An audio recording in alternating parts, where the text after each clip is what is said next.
I believe we're in a kind of end stage right now. It's a very dramatic moment. Maybe our mainstream media don't fully appreciate it, but we have some crucial decisions to make just in the next weeks. Here's why. Ukraine is in terrible trouble. The counteroffensive has failed. The devastation to Ukraine has been immense. It's really been a bloodbath. Ukraine has been worn down terribly by this failed counteroffensive with massive loss of people and a massive loss of hardware. And Russia is probably going to launch a major counteroffensive, and a very dangerous one, very soon. That's not for sure, but I think that that is likely. And I think the consequences for everybody, starting with Ukraine and Europe and the world, could be very, very grave if we don't move to negotiation now to save Ukraine first and foremost. Now, my view has been all along that this was a war that could have been avoided at many points, that it is a war caused basically by the U.S. idea of expanding NATO to Ukraine and even to Georgia on the eastern edge of the Black Sea. It's an old U.S. idea. It's even an older British idea because it was basically the British imperial idea of the Crimean War to remove Russian power from the Black Sea. And Brzezinski in the 1990s revived this idea, and our neoconservatives in the United States have tried to put it into place for more than 25 years. So this is a war that has deep roots in U.S. Unilateralism and neoconservatism. This is not how the war is portrayed in our media, which absolutely deny people the history that they need. As everybody knows, I'm sure, in this room, Hans Dietrich Genscher and James Baker were very explicit with President Gorbachev. NATO will not move eastward. The United States cheated. Germany went along with it, and the eastward expansion of NATO started under Clinton, and it accelerated under George Bush with 7 new NATO members in 2004. But the huge, decisive moment was pushing Ukraine's membership in NATO at the Bucharest NATO summit in 2008.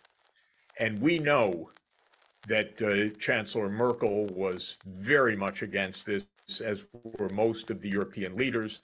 But frankly, European leaders don't stand up to the United States, just like your chancellor today never stands up to the United States, I'm afraid. And so when the U.S. pushed for a commitment for NATO enlargement to Ukraine and Georgia, even though the European leaders knew this was deeply dangerous and misguided, and our own U.S. diplomats knew that this was dangerous and misguided, NATO went ahead with this commitment because the U.S. pressured all the rest of the leaders. And so Ukraine's membership in NATO was promised. This has proved to be devastating for Ukraine.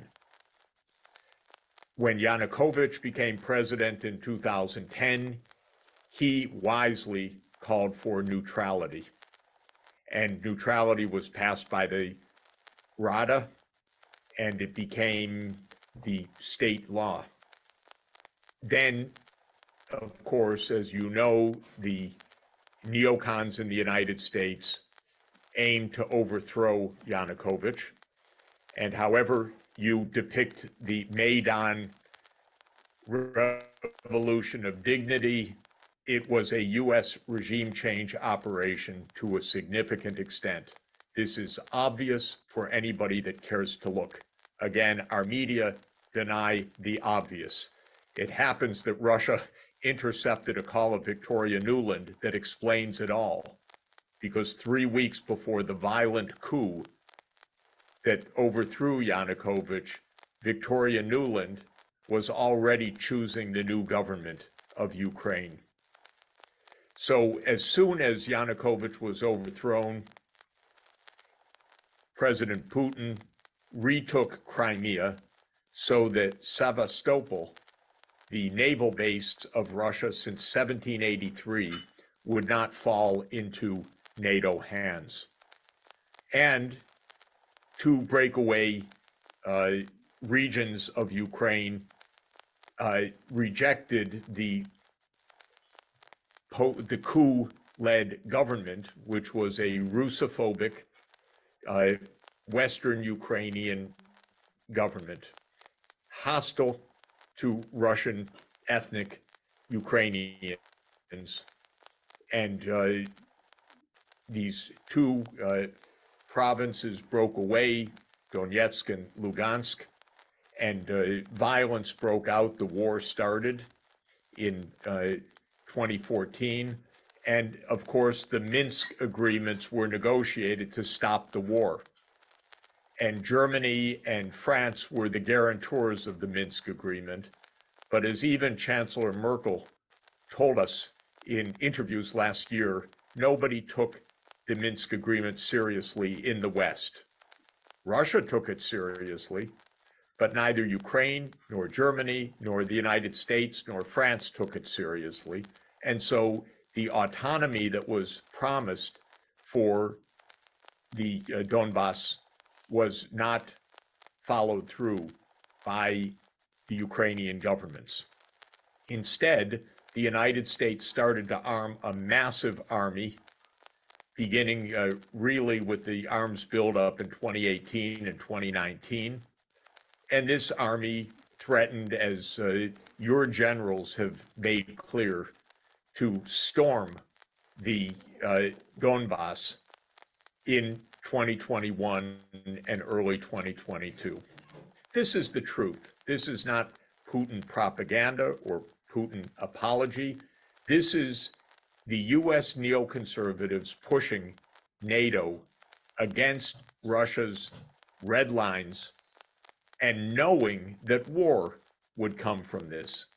Even there's a video of Zelensky's senior advisor, Arestovich, in 2019, very clearly saying, we know that pursuing NATO means war with Russia, but we're ready for war with Russia.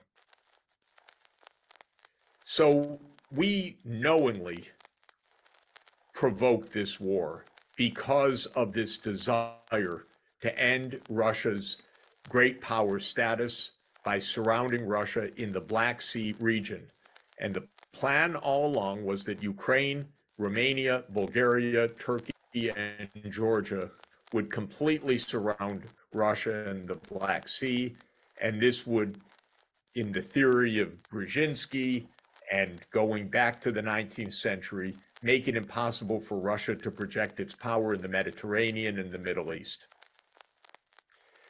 On December 17, 2021, as you know, President Putin put on the table a draft US-Russia security agreement to avert the war. And the agreement called for several things, but the most important was an end to NATO enlargement. I personally called the White House after that agreement was put onto the table and really urged President Biden to negotiate. But the US position, and it is the formal NATO position, is that NATO enlargement is none of Russia's business. This is the so-called open door policy, that only NATO and the counterpart, in this case Ukraine, have any say in NATO enlargement, and Russia's interests have no bearing whatsoever. This is sheer reckless arrogance. That's America for you. And this is how we get into wars, because we refused to negotiate over the expansion of NATO. Now, mind you, think of the context in which Russia viewed this. First, the United States had unilaterally abandoned the anti-ballistic missile treaty in 2002, and the United States was putting missiles into Central and Eastern Europe, starting with Poland and Romania. Russia vociferously objected. The United States said it's none of your business. The US, of course, launched wars repeatedly. Serbia, 1999, Afghanistan, 2001, Iraq, 2003, Syria, 2011, Libya, 2011, Ukraine, 2014, with the violent overthrow of Yanukovych. The US refused to negotiate on any of these matters. The US unilaterally built a massive army in Ukraine. This is what Russia saw and faced in early 2022. I'm just explaining this war. I'm not justifying it, I'm explaining it. We walked eyes open into a war. Of course, the United States thought that the sanctions regime, that cutting Russia off from the SWIFT system would bring down the Russian economy. This was stupid, but this was the belief of senior US officials. Senior US officials thought that Putin would not mobilize in Russia, that he would be politically too weak. This was, again, extraordinarily naive, because from Russia's point of view, this question of NATO enlargement is an existential question. It's not just a minor point. It's an existential question. So the United States provoked this war.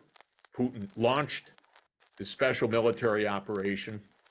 Within 2 weeks, Zelensky called for negotiations based on Ukraine's neutrality. And as you know, at the end of March, there was actually a document about to be signed by Russia and Ukraine based on neutrality, and that would have ended the war. The United States intervened and stopped that agreement. Do you read about it in the mainstream media? No. But this is what happened. And I've spoken to the negotiators, and I flew to Ankara to get a proper briefing about all of this. And I've spoken to many people about this. And the United States blocked this because the United States said to Zelensky, you can defeat Russia. You don't have to accept neutrality, because this project of NATO enlargement was the project of Biden, Nuland, Blinken, and Sullivan. And your government has stood up and cheered all the way, especially your foreign minister, as has much of Europe. It's very sad.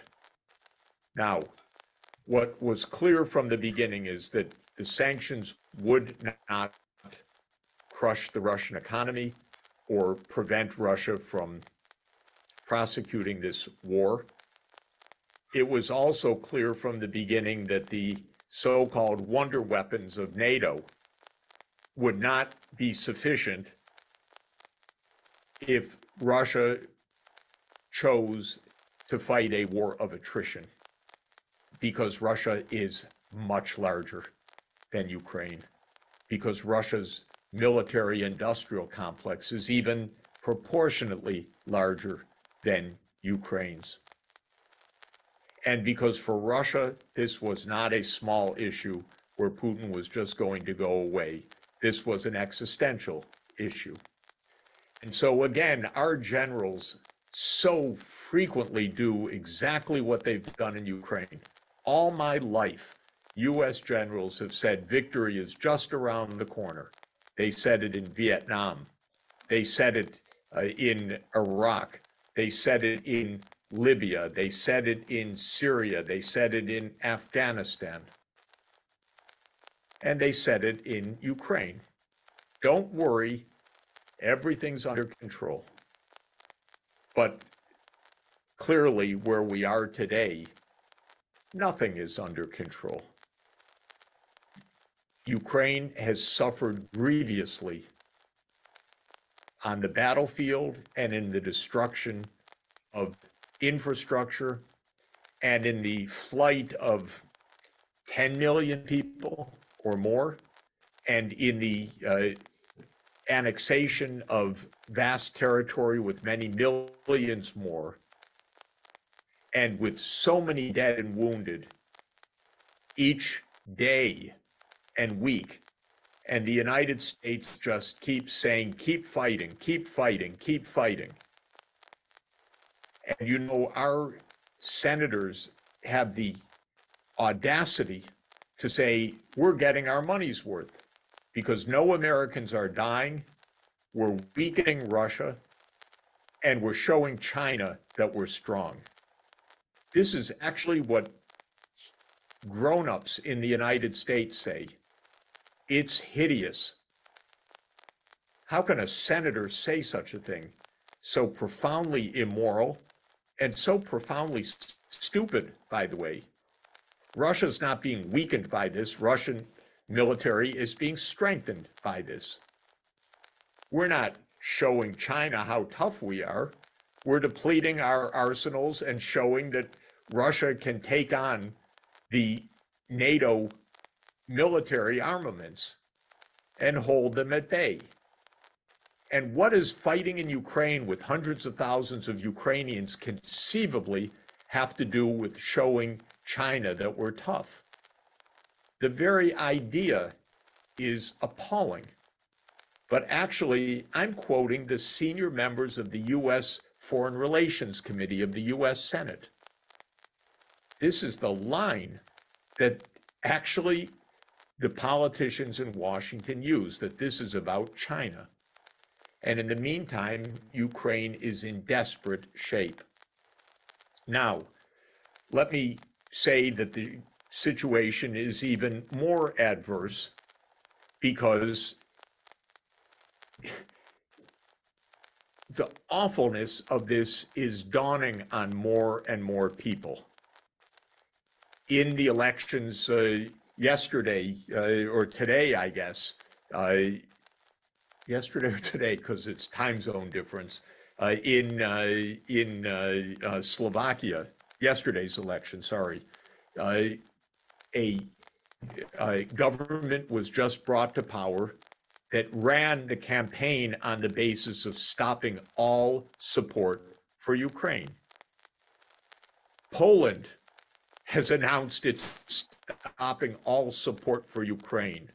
Hungary, of course, has opposed this adventure all along, saying that this was a neocon illusion, not some pro-Ukrainian initiative. So Ukraine is losing its support in Europe one by one. There is not a senior politician in a Western European country that has an approval rating higher than the disapproval rating. Western European politicians are all unpopular. This war is deeply unpopular. The economic boomerang effects are deeply unpopular. What this has done to the German economy is deeply unpopular. And the US blowing up Nord Stream didn't help. So Europe has pulled back. Then, ladies and gentlemen, you probably saw that the United States Congress rejected Biden's call for more financial support for Ukraine in the last-minute maneuvers yesterday that kept the U.S. government functioning with this so-called continuing resolution. That's a kind of stopgap legislation that is passed to keep the government going for another couple of months while the deeper budget debate continues. But President Biden was trying to put in $6 billion of short-term help for Ukraine into that continuing resolution. And it failed. In fact, the continuing resolution succeeded only when the money for Ukraine was taken off the table. And this is because the Republican Party in the United States, both in the base of the membership of the party in the United States and increasingly in the leaders of the party in Washington, are opposed to more spending for Ukraine. Now, they have mixed reasons for this. Some is fiscal policy. Some is that they want to spend the money to fight China, not to fight Russia. Some just don't believe in the war. There's a mixed set of motives, but the Republicans do not want to fund this war anymore, and the Republicans control the lower house of our Congress. So that's another reality. So if you add this up, Ukraine having lost in its counteroffensive, losing support in Europe, losing support in the United States, and facing the prospect of a massive offensive by Russia, that's still only a hypothesis, but it's a possible one. What to do? Well, if you are Britain, it's clear. Britain says we should escalate. Britain is sending British military to Ukraine now for on-site training. The British, in my view, are a little crazy, still with the nostalgia for their empire, still fighting the first Crimean War, they think. So I try to put this British view away because it is a nonsense and a danger. What we need to do is not to escalate further, which could end up with the full destruction of Ukraine or an escalation to nuclear war, as we know. We need to understand that all of this all along has fit Clausewitz's famous formulation that war is the continuation of politics with other means. We need to face the politics of this issue. This is a war over NATO enlargement and an internal war between Western Ukraine and Eastern Ukraine. And the way that could have kept Ukraine safe and secure would have been neutrality and diversity, a federal structure for Ukraine, recognizing the Russian language and Russian culture, and not having a culture conflict as well as a NATO enlargement. But we've gotten the worst of both worlds, pushing NATO enlargement and a Russophobic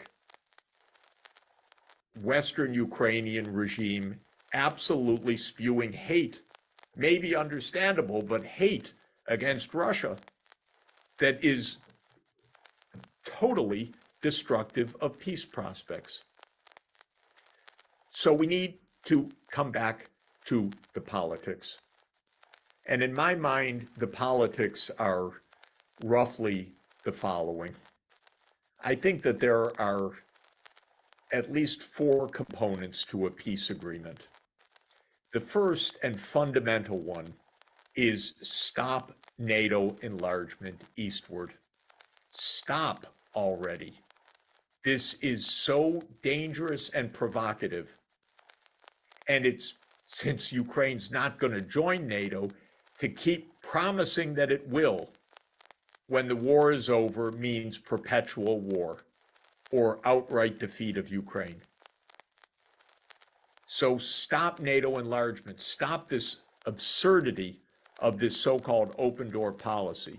Understand that NATO enlargement does concern Russia, and that Russia should have a say in this, and that we should remember the promises that Genscher and Kohl and Baker made back in 1990. Anyway, this whole approach has been wrong, driven by US unipolar aspirations.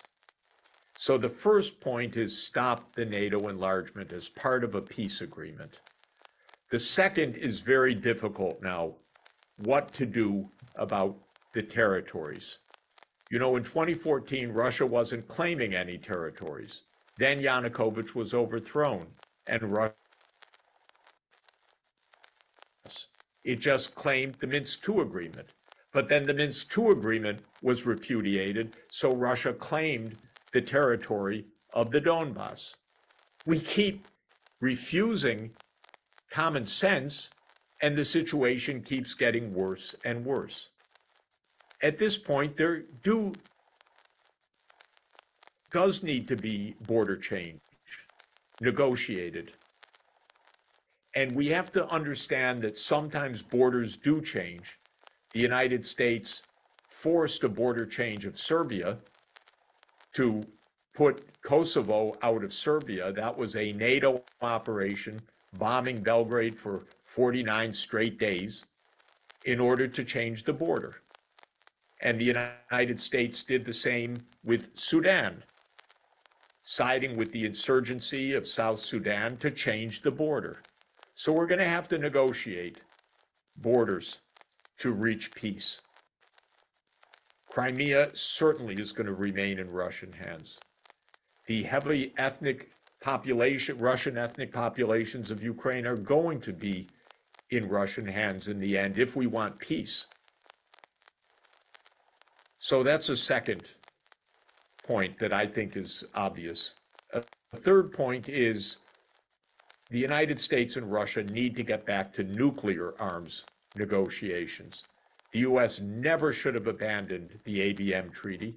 The U.S. never should have abandoned the Intermediate Nuclear Force Treaty, which it did in 2019. Now the New START treaty is in suspension.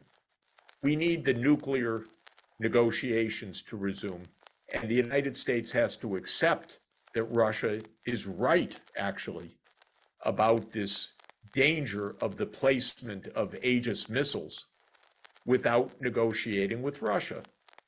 This is destabilizing the nuclear situation.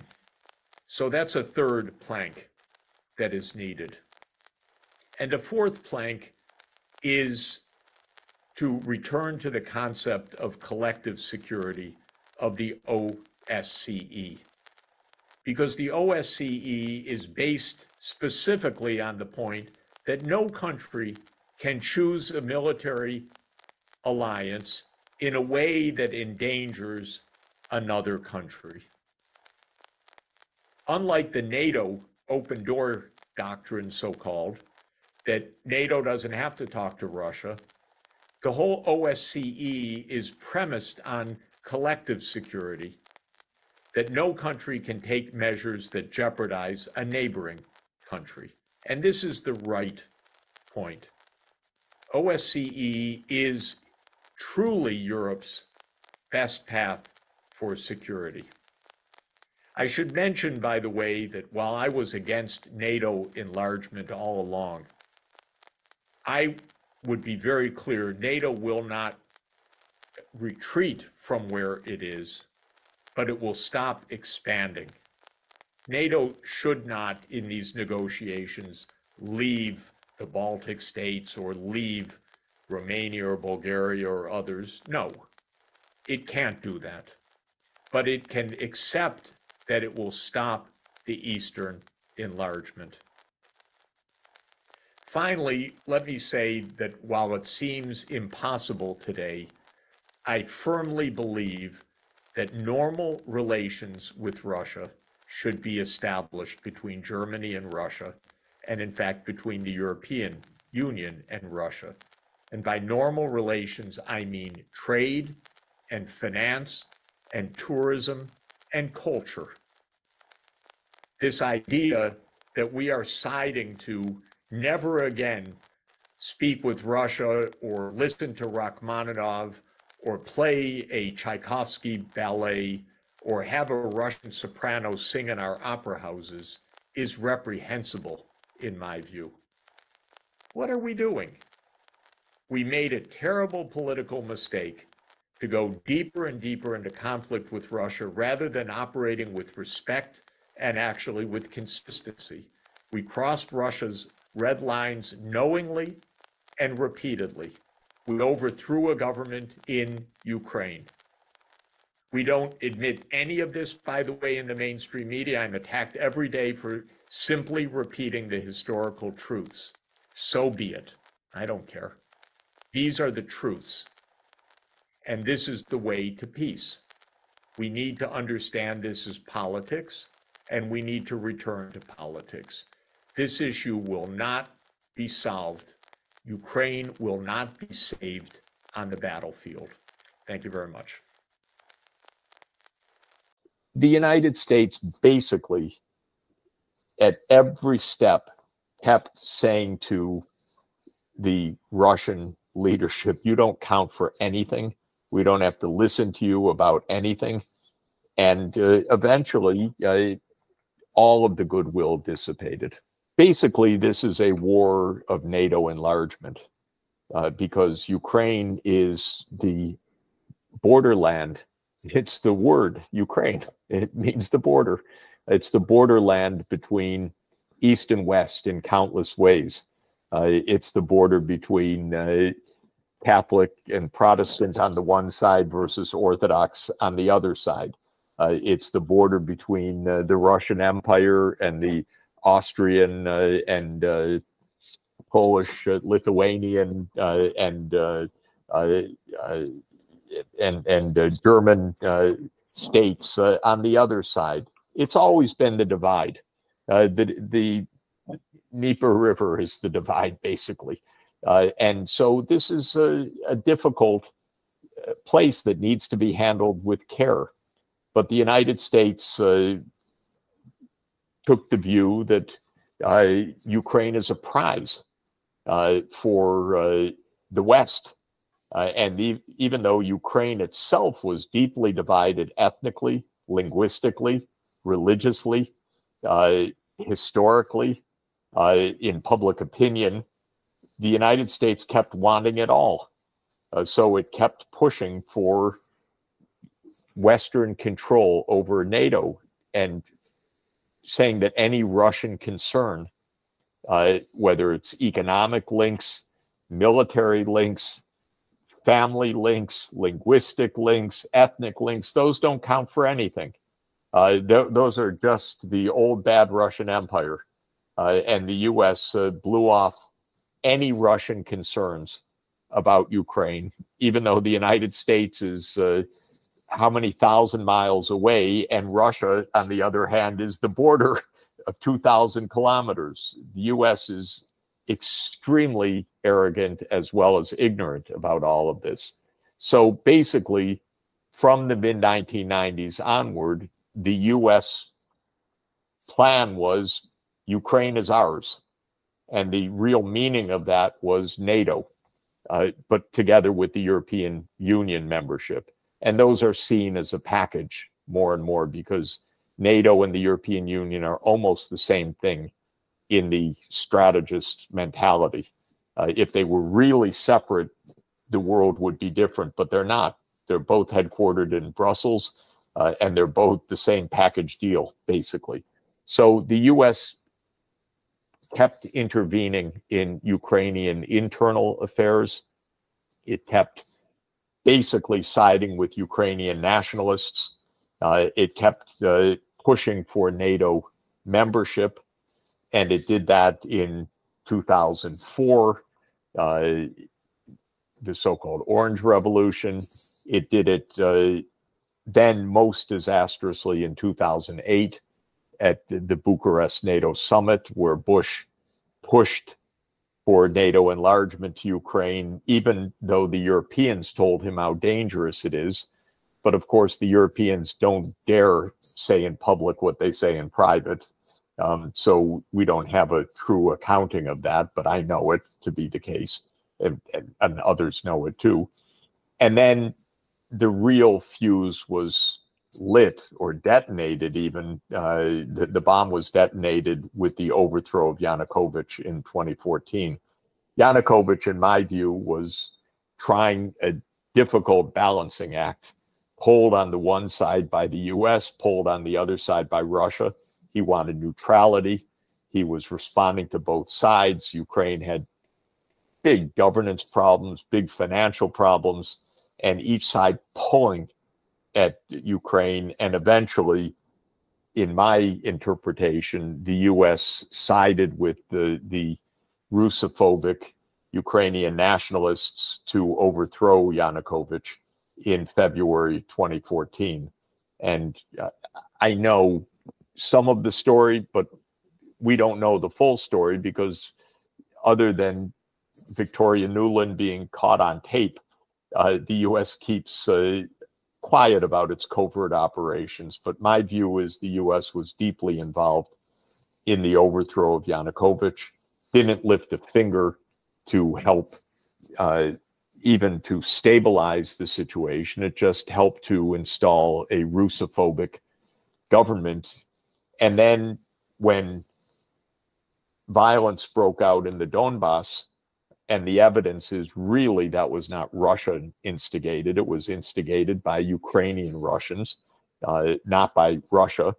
But when the demands in the Donbass for protection broke out, Russia pushed for the Minsk agreements, and Merkel and Hollande said, yes, we'll help guarantee them.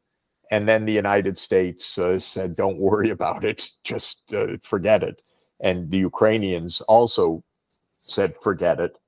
So the US plan was, we'll arm Ukraine enough that it will become a fait accompli, that Ukraine will become a NATO country and a European Union country, and Russia won't be able to do anything about it. So I think they really believed, what can Russia do? You know, it's a backwater, it's weak.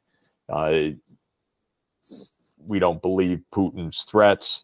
If he actually does something, we'll sanction the economy to death. So they were playing a game of chicken, and Putin called their bluff and invaded in February after the US refused to negotiate anything. And interestingly, almost days after, Zelensky said, oh, we should negotiate. And the Russians and the Ukrainians actually sat down and negotiated in Ankara and almost reached an agreement. And then the United States intervened, said, you don't have to reach an agreement. We're going to crush Russia. And you're going to do it for us, Ukraine. You're going to be heroes. You're going to defeat Russia with our wonderful weapons and our economic sanctions. And of course, this was an illusion, typical American arrogance, because Putin mobilized in the middle of 2022. And also, Russia was a far more capable military and far more capable arms manufacturer than the United States allowed, and technologically much more sophisticated than they imagined, with very smart guided missiles and a lot of advanced digital technologies. And so Putin escalated. And now we can see, we don't know the outcome of this, but of course, Ukraine is being bloodied tragically. Probably, you know, it's said 40,000 dead in the last 2 months. I don't know whether those estimates are accurate or not, but you can see the West doesn't care at all about the loss of life in Ukraine. It just says, here, have some more weapons and go to it. Keep going. And no matter how big the bloodshed, the U.S.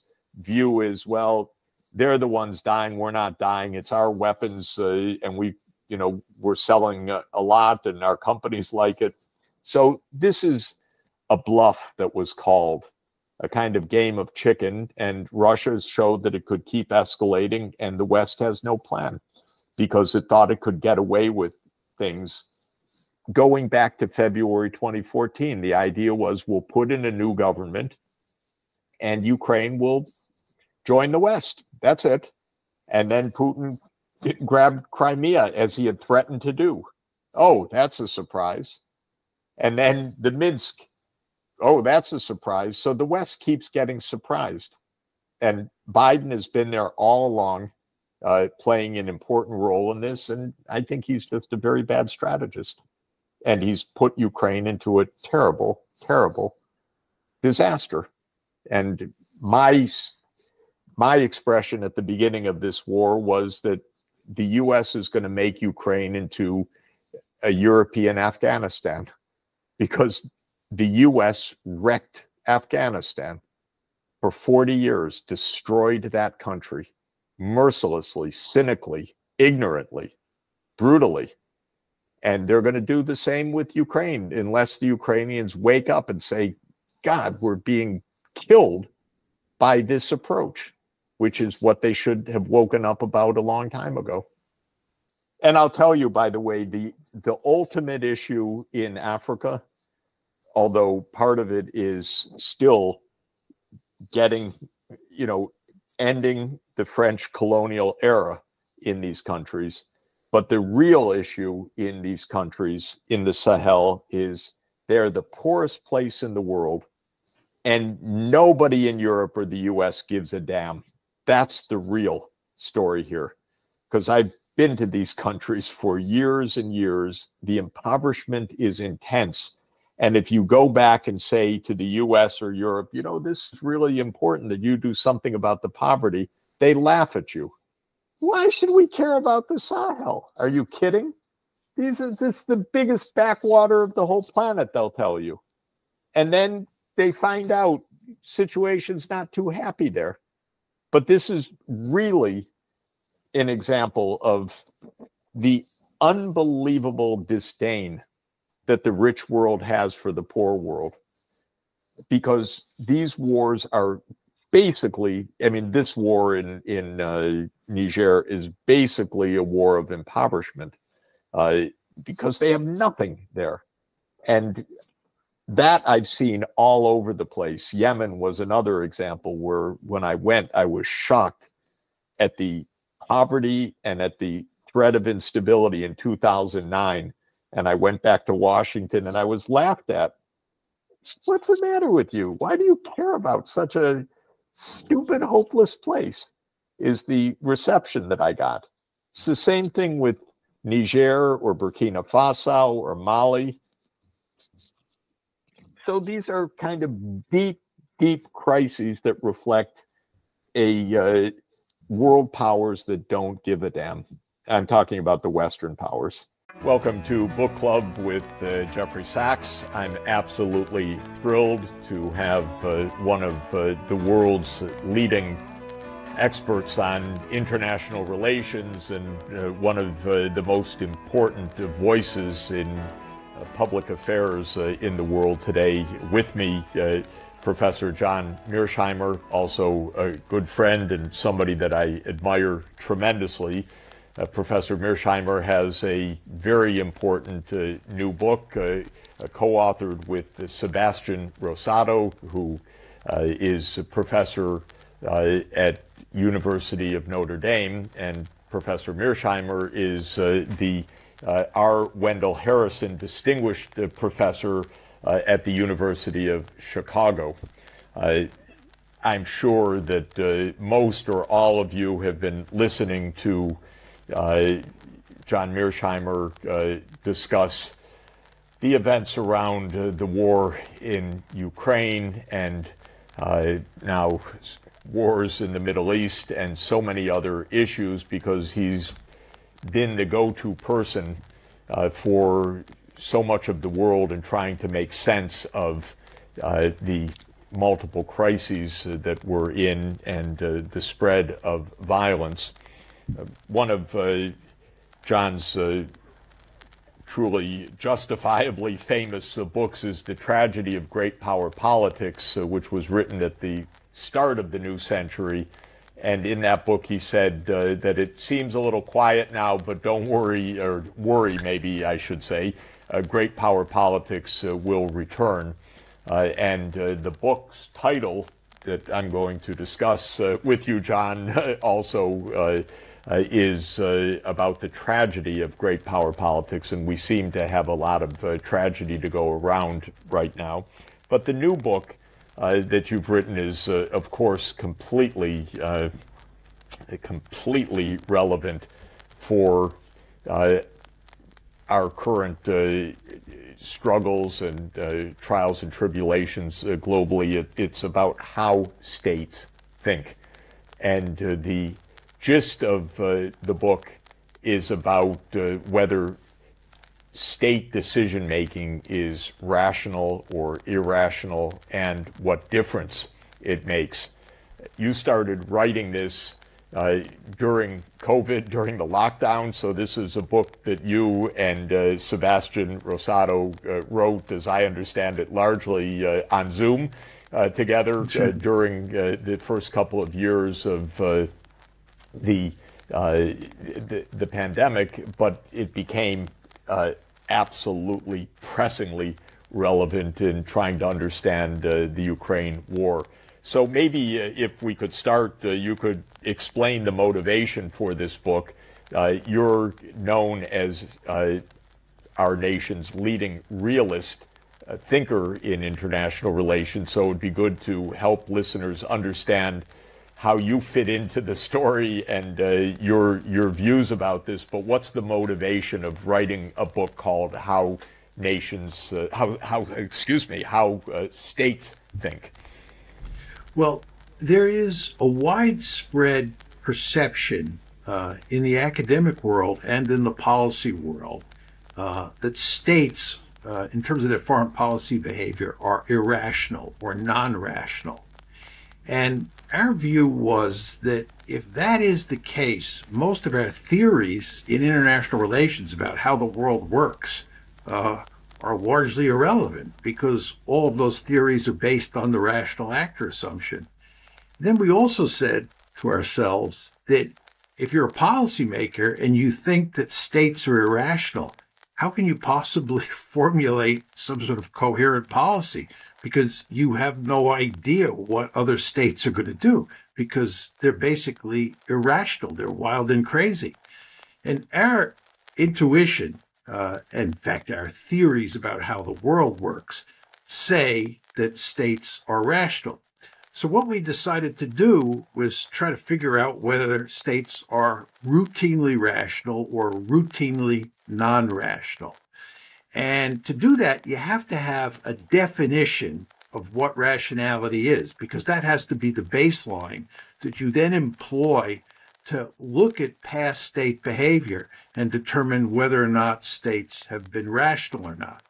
So what we do in the book is we explore what rationality is, and then we look at the historical record, and we conclude, one might say unsurprisingly, that states are rational most of the time. This is not to say that they don't do irrational things, and a good example of that would be the George W. Bush invasion of Iraq in 2003. That was clearly, in our opinion, a case of non-rationality. So we'll come to that to understand that. But in our current discourse, for example, it has been said almost nonstop. Well, Putin, he's irrational. He thinks he's Peter the Great. He's aiming in an illusion to rebuild the Russian Empire.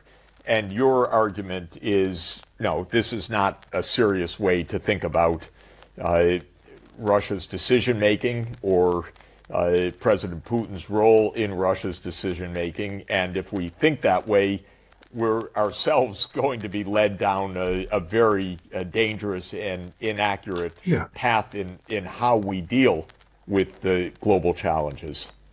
Yeah, let me say a few words about Putin, because there's no question that that's the case that almost everybody rivets on these days. Our basic argument is that whether a state is rational or not is largely a function of the theories that underpin the policy that a leader is pursuing. And in other words, if a statesman or a leader has a cockamamie theory that informs the state's policy, then that's not rational. And if you look at the case of Vladimir Putin, this is a pretty straightforward case of Putin and virtually every Russian leader being deeply fearful of NATO expansion. And when it was first announced in April 2008 that Ukraine was going to become part of NATO, the Russians made it unequivocally clear that this was unacceptable, and Putin was in the lead in making that argument. Nevertheless, NATO continued to move eastward and to attempt to bring Ukraine into NATO. And the end result is a major crisis broke out in February 2014, and then you had the war where Putin or the Russians invaded Ukraine in February of 2022. And our argument is that this is a straightforward case of balance of power politics. It's Realpolitik 101. What Putin was doing was balancing against the West. He was balancing against NATO. It's hardly surprising that this conflict has broken out. But many people who are in the war party, and of course this includes huge numbers of people in the foreign policy establishment, believe that he is a mindless imperialist, and anybody who would dare to invade Ukraine for purposes of conquering it and incorporating it into a greater Russia has to be irrational. But that's not what he was doing, right? What he was doing was balancing against NATO. And this is a perfectly rational strategy. And we should have understood that from the get-go. And the fact that we didn't is quite remarkable. And one of the pieces of evidence strongly in favor of your view is the memo that William Burns wrote in 2008 from his position as then ambassador, U.S. ambassador to Russia. He's now the CIA director, but he wrote a memo back to the Secretary of State explaining it's not just Putin against the NATO expansion to Ukraine, it's the entire Russian political class. And so it's a complete opposite to the kind of claim that's made that there's some delusional leader. Burns spelled it out very clearly in I think the memo's entitled, "Niet means niet, no means no." Now, interestingly, John, just to ask you about that, that memo would never have seen the light of day, most likely, but for WikiLeaks. It was leaked in part of a treasure trove of foreign policy documents. So much of what states do, especially the U.S., I would say, and other big powers, is secret. So how does one assess this kind, the real decision making, what people really believe, and how states are acting? Well, the truth is that it's very tricky to do in real time. And when you talk about Putin and exactly what his thinking was, it is not easy to put your finger on exactly what is going on. It's much easier to look at historical cases where you have a rich record and you can see what the documents and the memoirs and so forth and so on say about a particular set of leaders and what they were thinking. But I would argue in the Russian case, it's a pretty straightforward instance of a leader and his lieutenants, apropos the Bill Burns memo, saying over and over how they thought about NATO expansion and what they were going to do. There's no mystery here. It wasn't subtle. No, it's actually quite remarkable. What's remarkable is that the West paid hardly any attention. Maybe we should say no attention to what Putin and his lieutenants were saying. They completely ignored the Bill Burns memo. And I would imagine that once we get our hands on the historical documents, all the historical documents, we'll see that Burns was not the only one who was telling people at the top of the Bush administration that this was what was going to happen. So it does seem to me that Russia's response to this relentless push of NATO or of the U.S. to have NATO, a U.S.-led military alliance, expand was rational. But maybe to get to that, if you could explain what you and Sebastian Rosado mean by the term rational, because it is a loaded or a debated and unclear term. How do you operationalize that? And since we're talking also not about an individual decision or an individual person who could be rational or delusional and so forth, but rather a state. What is a state in this context specifically, and how would you assess whether the state is acting in a rational way? Yeah, this is a great question. Let me just quickly lay out my definition, or my and Sebastian's definition of rationality, and then answer your question head on. Our argument is that rationality has two dimensions to it. First is the individual, and then there's the collectivity or the state, because as you point out, you can't just focus on one individual because decisions are made by a handful of people. There's surely a leader like Putin, but Putin is surrounded by other people who have input. So it's a collective decision or a state decision. And our argument is that at the individual level, what's imperative for rationality is for individuals to have a credible theory about how the world works that underpins their view of policy. We believe that human beings are fundamentally theoretical animals. We call this Homo theoreticus. I like that, by the way. Yes. Right. And that when you, Jeff Sachs, think about, what economic policy should be in Washington, you think about the world as an individual in terms of theories about how the world works. You have these economic theories. And when you look at international relations, you have political theories that inform your thinking. But that's just the individual level. Then there's the collective level, right? And our argument is you're often going to run into situations where you have different individuals who have different theories and therefore favor different policies. And to get a collective decision, to get a state policy, what you have to do in our story is have a deliberative decision-making process. You can't have a process that looks like the one before the Iraq War, where Dick Cheney and Donald Rumsfeld suppressed all sorts of conflicting views or views that they didn't like. You have to have a robust and coherent decision-making process. And we argue in the Russian case that that's what happened. As you know, the conventional wisdom in the West is that Putin was isolated and that he made this decision to invade Ukraine all by himself. And there were all these people who disagreed with him, but he exiled them or he didn't listen to them. And it's the fact that he was a lone ranger that makes this irrational. This is wrong, we believe. And in fact, to go back to the Bill Burns memo, the Bill Burns memo makes it clear that Putin was not a loner here, that virtually everybody at the top of the foreign policy establishment in Russia agreed with Putin about NATO expansion. So our argument is, at the individual level, what you had is a set of Russian leaders, including Putin, of course, who were operating on the basis of balance of power theory, right? And therefore had a credible policy. Right. And at the collective level, they agreed on what had to be done to deal with the problem. They believed to a person, I think, that, and the Bill Burns memo confirms this, that NATO expansion into Ukraine had to be stopped. And the end result is that on February 24th, 2022, we got a war.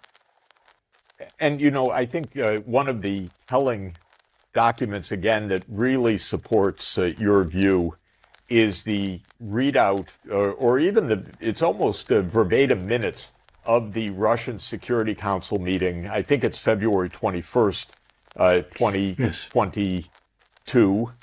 Is that right? Yes. That basically, it's a very organized meeting, and President Putin lays out the issue. What shall we do, colleagues?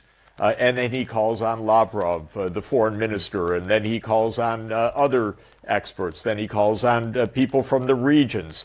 And you get a full readout. We very rarely get that from the United States documents because these things are kept secret. I think the Russians wanted this to be understood.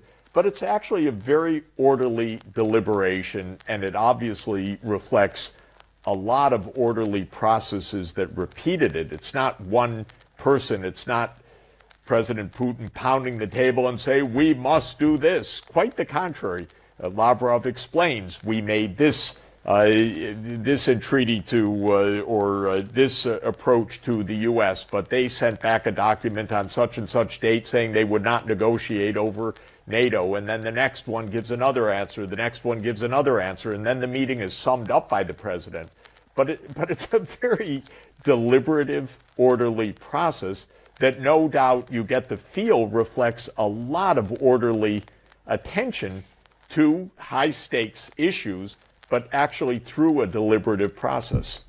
Jeff, can I just jump in here and reflect on one of the insights from our book? A lot of people believe that when it comes to collective decision-making, when you're at the state level, there's a difference between how authoritarian states and democracies operate. And almost everybody we talk to in the West believes that democracies believe in deliberation. But authoritarian states are the opposite. And what you have is one leader who runs roughshod over everybody else. And this, of course, fits with the conventional wisdom on Putin. He doesn't listen to anybody. He decides what to do. And then anybody who disagrees gets sent to the gulag, and anybody who agrees gets promoted. So you have all these yes men and yes women who are operating under him. This is the way many people in the West think. Our view in looking at all these cases, and we looked at 14 cases in great detail, is that there's no difference between authoritarian states and democracies. In both cases, both sets of cases, you get a small number of people at the very top who make collective decisions. And what you discover in almost every case is when people are trying to formulate policies about grand strategy or how to deal with a particular crisis, what you see is that nobody, including the leader, is really sure what to do. And they're kind of searching around in the dark, trying to figure out what the best policy is. Therefore, leaders are prone to listen to their lieutenants about what might be a really good idea. If you take Benjamin Netanyahu in Israel today, whatever you think of Benjamin Netanyahu, he is in real trouble. The Israelis are in real trouble, and they're trying to figure out how to deal with Hamas. I am absolutely certain that Netanyahu is listening to anybody who he thinks might have a good idea about how to proceed. And someone like Naftali Bennett, who he might have terrible relations with otherwise, is a very smart man, and I'm sure that someone like Netanyahu will listen to Bennett just because Netanyahu is not sure what to do, and if Bennett has a good idea, he'll take that good idea and run with it. So my bottom line here is I don't think that Putin's behavior is any different in this authoritarian state, which Russia is, than would be the case if Russia were a democracy. You, in each case, have a small number of people at the top who make decisions and have a vested interest across the board in listening to others' ideas. I think, that really comports with my perception also of China, which is very institutionalized, very bureaucratic. It's been an administrative state for 2,000 years with a lot of discussion, a lot of deliberation, not one person calling any shots at all, but actually really collective decision-making in exactly that way. And I wonder, in a way, there is an irony that sometimes happens in our democracy. I have a feeling, let me ask you about this, many of the decisions that are taken absolutely against or with no interest in American public opinion, though in our, self-assessment, democracy also means reflecting the will of the people. But on many of these issues, the people are not asked, they're told, or they're ignored. But often it happens that to get some decision made in foreign policy in our ostensibly public-driven process, the public is lied to about the real situation on the battlefield, or lied to about the real reason for going to war, and so forth. And so maybe there's even more secrecy and less deliberation in the democratic setting in some cases, because you don't speak the truth. I mean, the lead up to the Iraq War was a desire of a small group to have a war to overthrow Saddam Hussein on pretextual reasons that turned out to be completely false, maybe even more false than they believed. But certainly they were not very much interested in the evidence that they were purporting to give to the American people. So it was a deception. And because of the deception, I'm just wondering whether maybe the deliberation is even cut short in such context, because too much talk, too much deliberation lets too much of the public in, and they didn't want to let the public in. Yeah, let me directly address this issue, which I've spent a lot of time thinking about. First of all, in the book that Sebastian and I have written on how states think, what we discovered is that public opinion, what the public thinks, domestic politics, and so forth and so on, matters hardly at all in the decision-making process. The elites, a small number of elites, get together and they make the decision. We were actually surprised by this finding. We didn't go in thinking that this was a question we should address, how much domestic politics matters. But we discovered in looking at 14 cases and looking in a cursory way at a lot of other cases that domestic politics doesn't matter. That's point one. Point two is there's no question. It's amazing. It's a stunning finding and a very important one. Yes. And again, it wasn't one that we went in asking about, a question we went into the book asking about. Okay. Second point is that if you are in a democracy and you make a particular decision, you have to sell it to the public. There's no question about that. That's not as necessary in an autocracy. It's not to say it's completely unnecessary, because public opinion does matter somewhat, but it's definitely necessary in a democracy. Now, I wrote an earlier book called Why Leaders Lie. And the principal finding in that book is that leaders do not lie very much to other leaders, and they lie mainly to their publics. Yep. And you get more lying in democracies than in autocracies. There you go. There you go. I believe that. I really believe that. And I think sometimes you just feel it's a nonstop narrative and deception. And one of the senior people in the Biden administration, on another issue, and I don't want to say who and what the context was, but I said, well, have you weighed in on this? And they said no. Only the spin guys in the White House have any role in that right now. It's all about narrative, how you pitch it, not what the substance is. This was, is there really that deliberation over that particular issue? And there was very little, actually. Yeah, it's, when I wrote Why Leaders Lie, and I would go around the country and I would tell people that leaders do not lie much to each other. People found that hard to believe, right? And then when I said that leaders in democracies are especially prone to lying to their publics, People found that hard to believe. But I would just say to you, the reason that people in democracies or the people inside a country are easy to lie to is because those people tend to trust their government. Because after all, it is your government. You expect them to protect you. They're your leaders. So they're primed to be deceived.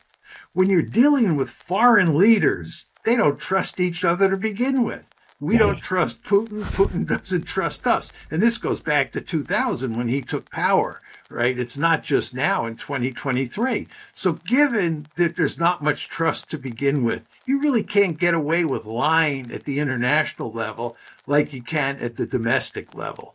Oh, that's really something. You have just spent, I think, 1 year in Europe, in Vienna, and Yes. in some other places. What is the most important take you have from this stay in Europe? What's your dominant impression of the state of Europe? I was very disappointed because most of Europe's leaders are right now simply following whatever the United States says. And whether this is because of their belief in Europe's security, whether it's their belief that the US will punish them if they deviate from the line. The state of European politics is quite bad, and the war has made things worse because Europe is with a dominant narrative like the United States that is basically given by the US security establishment and then repeated in the mainstream media in Europe. So it was, at a political level, really disappointing. At a personal level, it was wonderful. Vienna is a fantastic place. It is the result of decades of social democratic philosophy and ethos and social housing, and we had a fabulous time. And I also came to admire more and more the wise decision of both the Soviet Union and Austria in 1955 to make a very good deal that the Soviets would leave Austria and the Austrians would declare neutrality, and that this would be the basis going forward. And it proved its great worth, and I tried to sell that approach for free to give the advice to Ukraine repeatedly, but they didn't understand that it's much better to be a neutral Austria than a NATO aspirant partner of the United States. As Henry Kissinger famously said, to be an enemy of the United States is dangerous, but to be a friend is fatal. And Ukraine has believed that the U.S. is going to provide security, and what the U.S. is providing is the dismemberment of Ukraine. Your Austrian neutrality makes us Swiss a little bit proud, because in the Constitution of Austria it says they want to have a neutrality Swiss style. Oh, I didn't realize that. Yeah. I mean, that Switzerland was the role model for neutrality in Austria. What's your relationship with Switzerland? And this is, Switzerland, of course, extremely smart, and it served Switzerland very well. It served Austria very well, and ironically, it served Sweden and Finland very well. And they abandoned this this year, shockingly naively, thinking that Russia's about to invade Finland or Sweden. No. And all of the benefits of neutrality they gave up overnight because of these right-wing parties that don't understand or pretend not to understand the current geopolitics. Even in Switzerland, there are people in the establishment who think that neutrality has to be given up, or neutrality has to be made more flexible, that Switzerland can deliver weapons to one party in the war.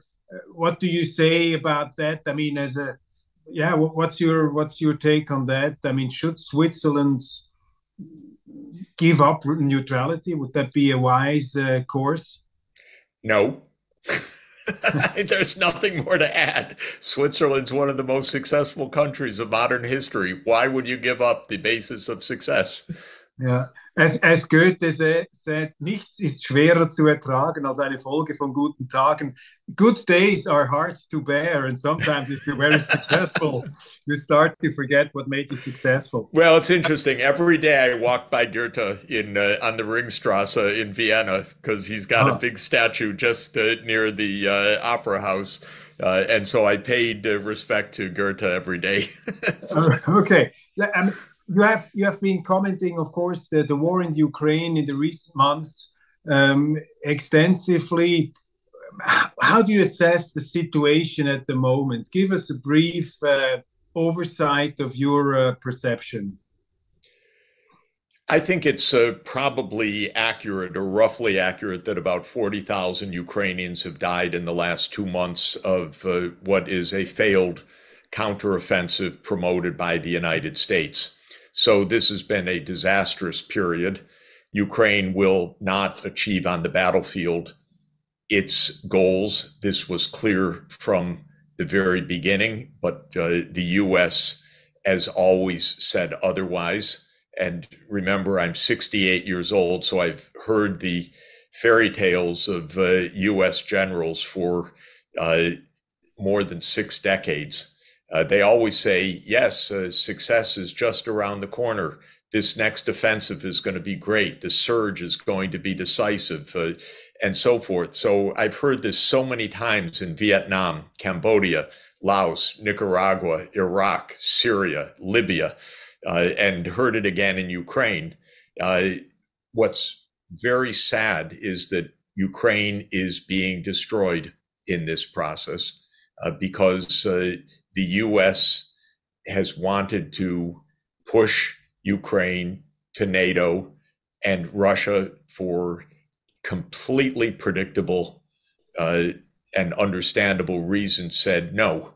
And the United States believed that Russia was bluffing, or that if not bluffing, that it had no alternative but to bend to the US will. And this has not been the case. And Biden is not a very clever man, unfortunately, and his team is not very clever. Obama was more clever than Biden.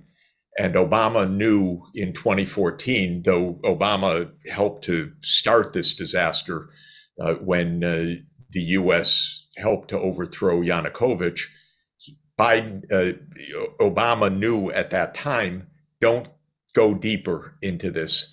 Because as he said in an interview, Russia has escalatory dominance. Whatever we do, Russia will escalate. And the reason is, for Russia, this is existential. For the United States, it's nice. Wouldn't it be nice if Ukraine were in NATO? We would control the Black Sea. That's nice. But for Russia, it's absolutely existential. And so Obama already understood in 2014, don't escalate because Russia will continue to escalate. You can't bluff Russia out of this. Biden, who's not very clever, just thought, well, what will Putin do? We'll just keep pushing. And when Putin put on the table in December 2021 a draft agreement for security arrangements between the US and Russia, by the way, I called the White House to say, negotiate. This is absolutely negotiable. I was told, no, we're not going to negotiate. And the US told Russia, no, not interested in negotiating. NATO is none of your business. It was literally the line. And Putin said, it is my business, and has shown it. And this is a complete disaster for Ukraine.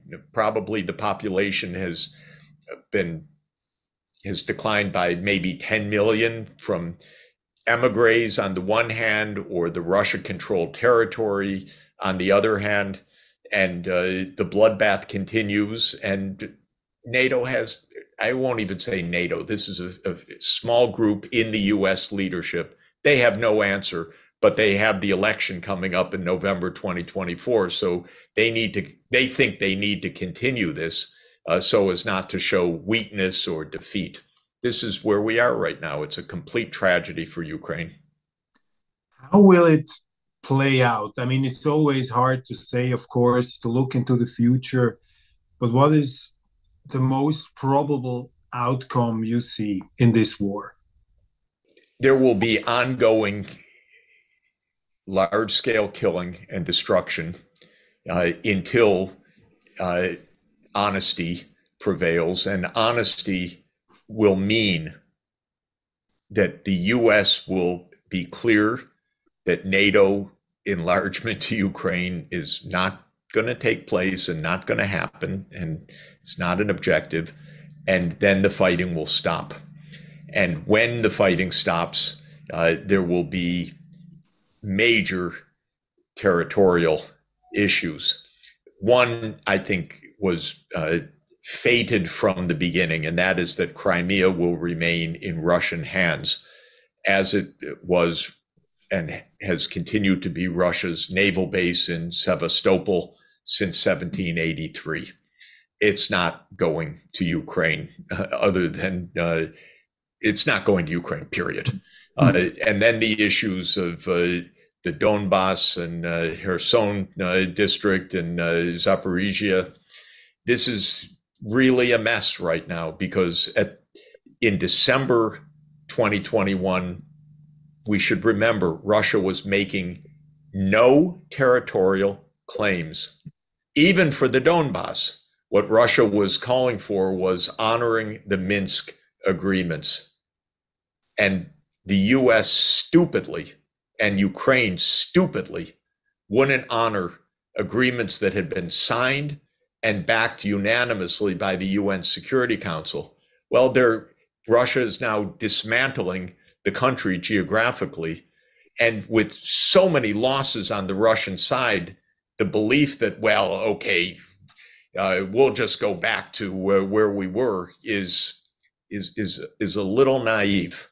So this is a mess. I don't have any clear answer. What I've said every day from December 2021 until now is sit down and negotiate, because it's getting worse. And in the meantime, Ukrainians are dying at a rate of maybe 1,000 a day right now, or 1,000 dead and seriously wounded. And this is absolutely disastrous. The dominant narrative, even in Switzerland, in the German-speaking part of Europe, I don't know, probably also in the United States, is that Putin is trying to reassemble the Soviet Union. His plan is to create a greater Russia, and to negotiate with Putin would be appeasement policy, which was doomed against Hitler. These historical analogies are being made. Why is this narrative wrong in your eyes? Well, because the real context is that the American empire is the one that keeps expanding, or the intention of it. And by, that's a provocative phrase that Americans are not allowed to say. But the American military alliance, NATO, is the active agent here of expansion.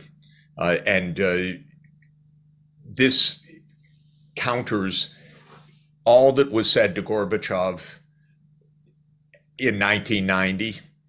It's a direct violation of common sense, as well as commitments that were made back in 1990, that as the Soviet Union dismantled the Warsaw Pact, NATO would not take advantage of that in any way.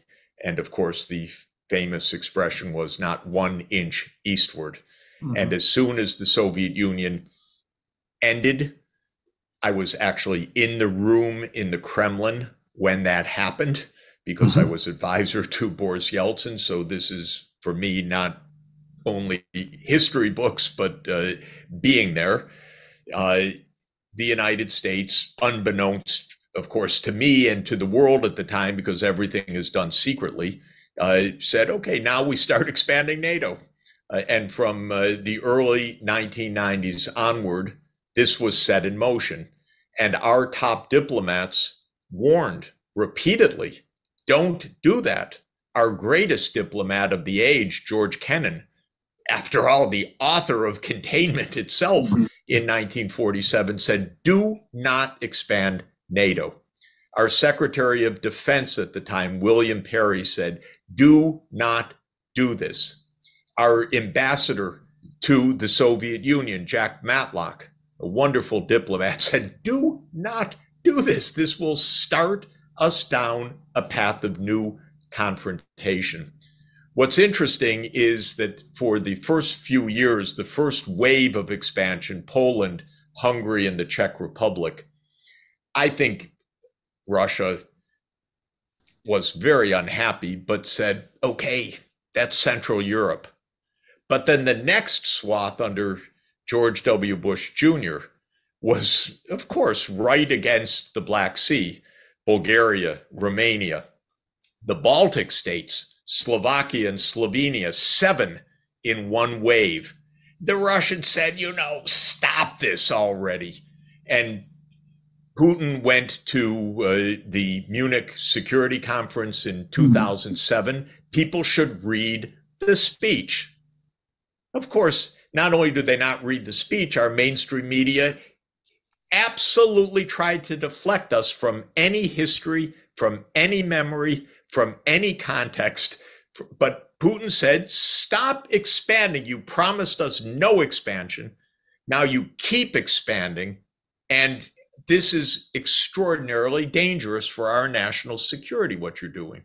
So what was the U.S. response? In 2008, George W. Bush Jr. insisted that NATO will go not only to Ukraine, but to Georgia. Okay, now it turns out this was part of a timeline that was already deeply set. This wasn't just George W. Bush Jr., though he didn't have to follow through. Zbig Brzezinski explained all of this in Foreign Affairs magazine in 1997 in an article called Strategy for Eurasia. He even gave the timetable. He said Ukraine's membership will come between 2005 and 2010. And if you're experienced in US politics, an article in Foreign Affairs like that is not just some author's thinking, it's a reflection of what is in train. Little bit trial balloon, but mainly explanation of the timeline. Now, in 2008, European leaders were aghast at what Bush had done. And some of them talked to me. And they told me. Angela Merkel not said, Angela Merkel personally, no. But she said at the time, if Ukraine would be part of NATO, this would be a cause for war for Russia. Even Merkel said it. Exactly. So this was all known. And what is so sad about the European leaders is none of them tells the truth right now. They're all so scared of the United States or of their public or of the ability to manipulate the mass media and the perception from below or to speak out of line. But I know what they said because they said it to me.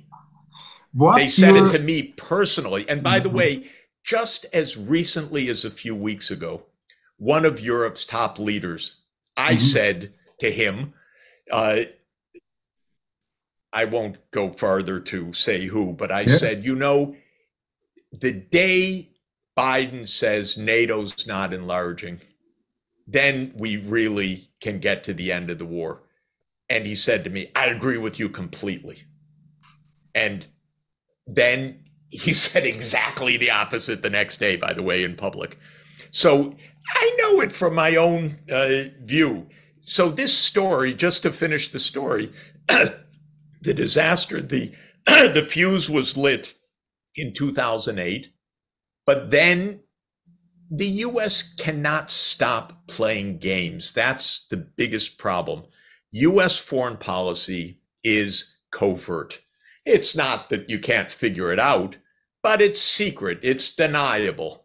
And so what happens in 2014 in February? The United States, together with right-wing nationalists in Ukraine, worked together to overthrow Yanukovych.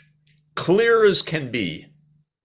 And not only that, thanks to the services of Russia, we even have it on tape with Victoria Nuland talking to U.S. Ambassador Jeffrey Piat about who the next government will be. Basically 4 weeks before Yanukovych is violently overthrown. And they pick the next prime minister and explain why. It can't be Klitschko, it's got to be this one. And it just went down that way. And our newspapers, oh, they won't say a word about it. It's on tape. Oh, that doesn't matter. We can ignore it. We can ignore everything. So that's when the explosion came. The war started with the overthrow of the Yanukovych government. Now, oh, so many people, Sachs, what a Putin apologist, what a conspiracy theorist. Of course, people, if you don't look a little bit or people don't tell you things, then you don't know. But let me advise people, just for example, there's a very nice book written by a very fine scholar in 2017 called Covert Regime Change. And it's about US foreign policy from 1947 to 1989. And it documents 64 covert regime change operations of the US government.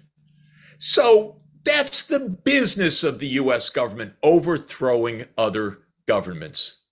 They're called covert, but there's a lot of trace. I've been actually in places where governments have been overthrown.